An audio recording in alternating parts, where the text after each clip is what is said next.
Hello everyone, it's Jamal Thomas. Welcome to the Progressive Soapbox. Guys, I've been getting a few videos out this morning. I'm going to a radio show, Fault Lines. They've welcomed me back. That's awesome. I enjoy going, so I am going to take another drive to DC in order to be on the show.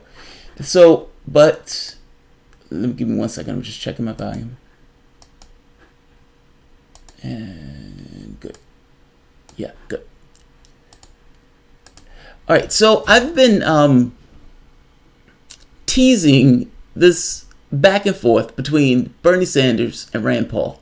Now, you know me. I've backed up Rand Paul when he's talking about foreign policy. When Rand Paul, half of what Rand Paul says is right. The other half, he's off a fucking cliff. Like, libertarians' idea of freedom is not freedom. It's essentially for the 1% to dominate everybody else. That's not freedom. Let's not pretend that you doing something in physical materiality is purely entirely to you, as if you live in some kind of bubble. You interact with other people. Your very act of breathing is putting particles into other people's mouth. There's nothing that you're going to do that is not going to in some way impact the world around you. Now, I say that to say that this idea of the 1% to be able to accumulate as much as they want to, create their own fiefdoms, creating their own feudal societies based on the argument of libertarians, that's not freedom. That's something else. That's control of a minority on a majority. But whatever. I guess my point is, freedom has to take in a collective element, meaning it has to acknowledge that there are other people around you. But nevertheless, Rand Paul, in this case, is right. What Rand Paul is saying is right. Back him up 100%. And he's arguing with one Bernie Sanders. And Rand Paul is making the point that you guys are in a fit of hysteria over this Russia stuff. And who steps up to defend the Russia argument? If it's not one Bernie Sanders. With the irony of it completely lost upon that one Bernie Sanders. That what he's arguing is that not an attack on democracy, but a spearfishing of Podesta's leaks revealing that they were cheating Bernie Sanders. The same Bernie Sanders that's out there arguing right now that it was an attack on democracy. The attack on democracy was revealing cheating and a slush fund. That's great. This will be used to attack Bernie Sanders. I guarantee you. If it was me, to get him elected, or at the very least he was the Bernie candidate to attack Hillary Clinton. And I would say that Hillary Clinton. Like, this will be used to attack him. This will not go well for one Bernie Sanders with this line of argument. And I understand that you have to go with the flow, and that pushing back against this particular tide, I'm not quite sure how you do it. I would imagine you have to do it some artful way without necessarily going whole hog in the way that he's been going. But I don't like this. Even though I understand why he believes he has to do it, I don't like it. And Rand Paul, in this case, is absolutely right. And maybe there's something to be said for making an argument like Rand Paul. Yes, it took place. No, it didn't matter. I want to talk about the other stuff. Maybe that's the way to deal with this. But Sanders hasn't. And not just this. This is not even... There's a floor speech that I can't bring myself to listen to. I am not man enough to take that beating listening to something like that. So let's take a listen to Paul. I agree with Paul on this one, and it's only like 4 minutes, so I'm just let it play out. Senator from Kentucky. Trump derangement syndrome has officially come to the Senate. The hatred for the president is so intense that partisans would rather risk war than give diplomacy a chance. Does anybody remember that Ronald Reagan sat down with Gorbachev and we lessened the nuclear tensions? We need to still have those openings. Nobody is saying or excusing Russia's meddling in our elections. Absolutely, we should protect the integrity of our elections. But simply bringing the hatred of the president to the Senate floor in order to say, we're done with diplomacy, we're going to add more sanctions and more sanctions. You know what? I would rather that we still have open channels of discussion with the Russians. Kennedy, at the height of the Cold War, had a direct line to Khrushchev, and it may have prevented the end of the world. Should we be so crazy about partisanship that we now say, we don't want to talk to the Russians, we're not going to have relations with the Russians? We should stand firm and say, stay the hell out of our elections, but we should not stick our head in the ground and say, we're not going to talk to them. I would like to see the Russians leave Ukraine. I think we could do it through diplomacy. We're not going to have it if we don't talk to them. I would like to see the Russians help more with North Korea, with denuclearization of the Korean Peninsula. We're not going to have it if we just simply heap more sanctions on and say we're not going to talk to the Russians, and anybody that talks to the Russians has committed treason. For goodness sakes, we have the former head of the CIA, John Brennan, gallivanting across TV, now being paid for his opinion, to call the president treasonous. This has got to stop. This is crazy hatred of the president. This is crazy partisanship that is driving this. For goodness sakes, we don't excuse Russia's behavior in our election, but we don't have to have war. We can still have engagement.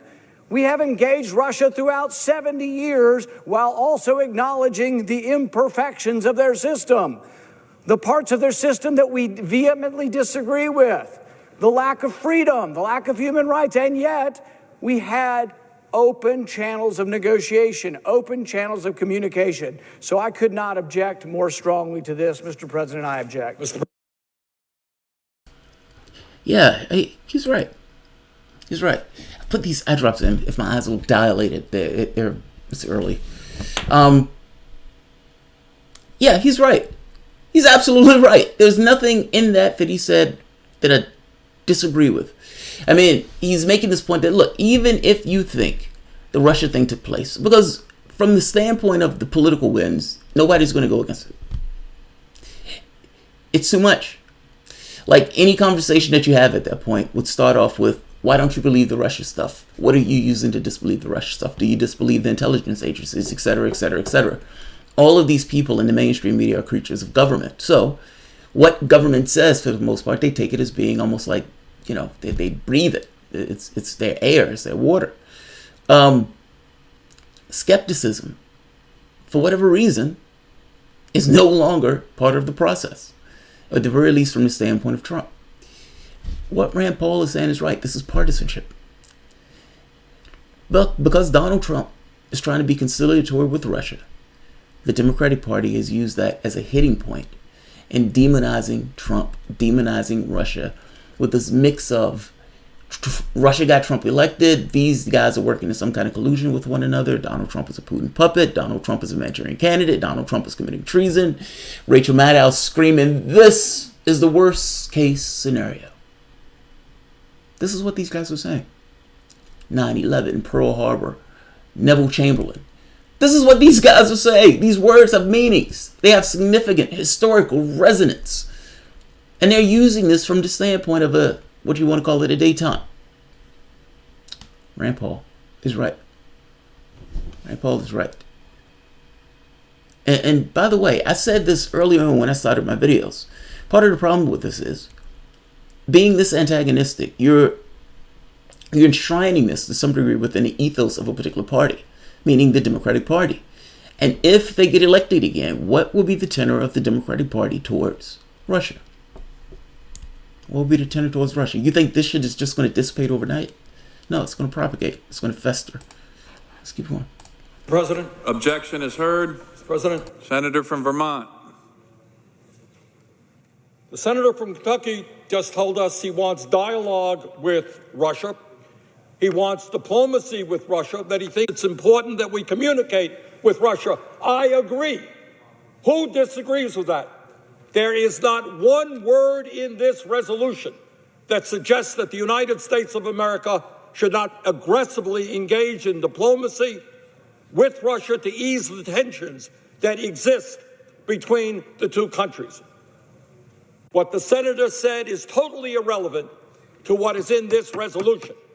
What this resolution says is we're going to tell Russia, stop interfering in our elections. What this resolution is about is to tell Russia to stop interfering with democratic countries all over the world in their elections.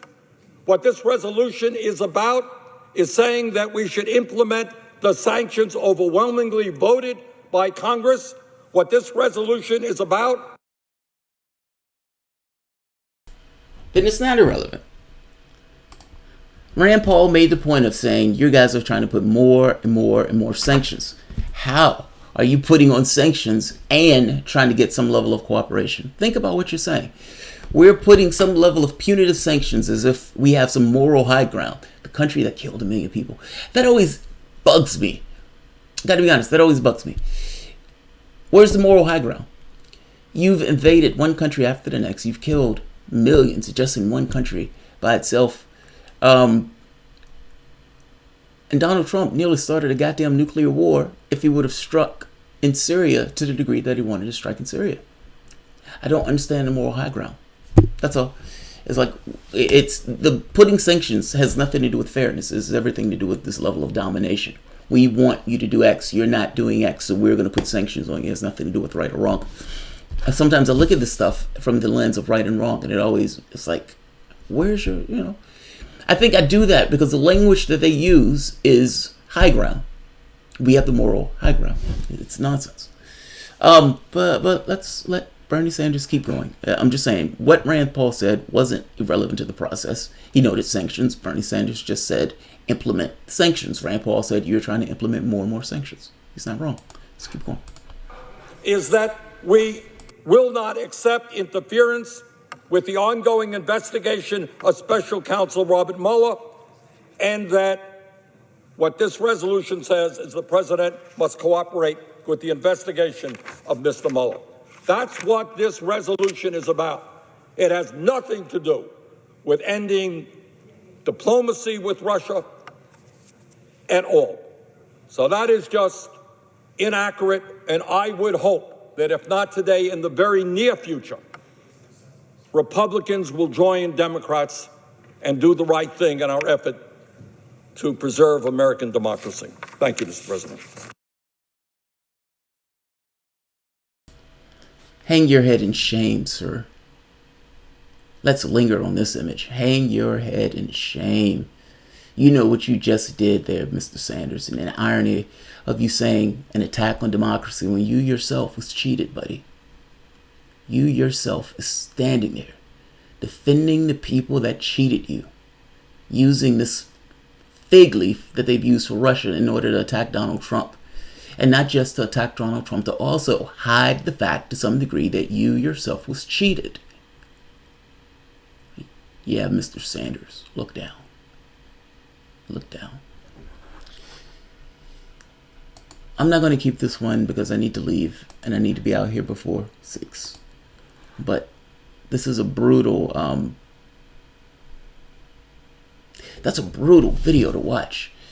Rand Paul is right. And I understand that Rand Paul to some degree is using a conflation to try to move away from the topic. But overtly what he's saying is right. You guys are lunatics. And you guys are creating a hysteria. And that hysteria is not just going to fade away overnight. That hysteria is going to have consequences. All to attack the president. All of this is partisanship. You guys are using foreign policy in order to attack the president. So yeah. I'm going to end this here. Yeah, that hurt to watch. It's backbreaking to see Bernie Sanders subject himself to that. And I'm going to even end it on this look of Sanders. Right here. I'm going to end it here. I want this to hang in time. Sanders looking down after defending the party, screaming an attack on democracy. Not for himself, but for the party that actually attacked democracy as they cheated that same Bernie Sanders. Thanks, guys. I'm going to be on Fault Lines. I'm going to be there by 7:30. So If you guys tune in, it's Fault Lines with Lee Stranahan and Garland Nixon. So it's usually a good show. I enjoy it. Both of the guys are bright as all hell.